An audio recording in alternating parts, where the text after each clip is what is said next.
Hi, everyone.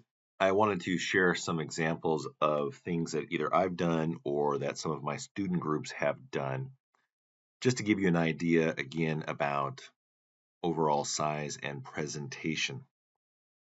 So here is one that I like, but I don't love. They did a nice job with it, and I don't think the wording was too much. Again, they have a particular style which worked. So you can kind of see the methods listed out there. So there's an introduction section, basically a purpose of statement, methods, results. The results were very precisely, just very tight. A table then. What I don't love about it is the table didn't have a title. And then a conclusion and discussion section. Should have been discussion and conclusion. This may just be an edit versus the final one. Down below here being the references. And you can see how the references can take up a lot of space, as I talked about before.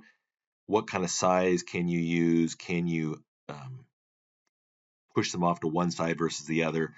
I like the picture here. What's really funny is, for some reason, they decided to block out their faces, yet those were two people that were part of the group. So they didn't need to have those blocked out.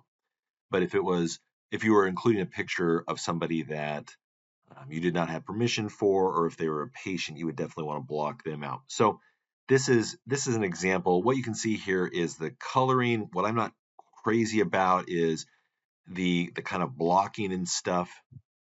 I like a little bit different type of flow, but that might just be my preferences. It may be perfectly fine for you and your committee. Here is an older one where I like some of it, but I don't like, looking back, other aspects of it, because there probably is too much wording going on. And so this is an example of something that you wouldn't want to include, or you wouldn't want to you wouldn't want, let me re-say that. This is an example of how you would not want to present something. This is one I like because when I talked about white space before in the prior presentation, the white space means just leaving space, open space, even though it's not a white background, there's plenty of kind of open space in there. So it reduces some of the overall busyness. Now, I think I could have reduced some of my introduction or purpose stuff here, possibly.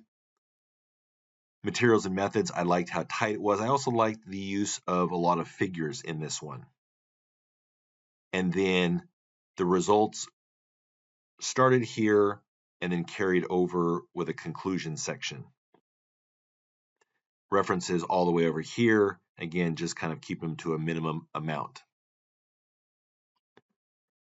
Now, you're asking, okay, but what about a systematic review or a scoping review? And here is one that a colleague and myself worked on.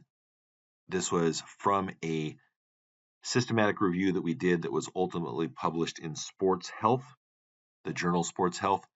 And so this is kind of a potential model that you could think about. And what I mean by that, I wouldn't copy this one exactly, and I would try to use some of the headers that I talked about in the prior one.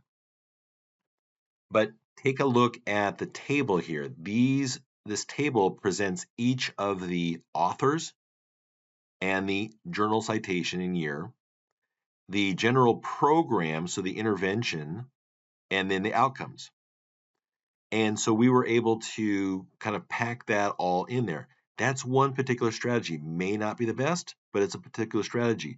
We included some pictures down here to hopefully create some discussion, to draw the eyes in of the reader.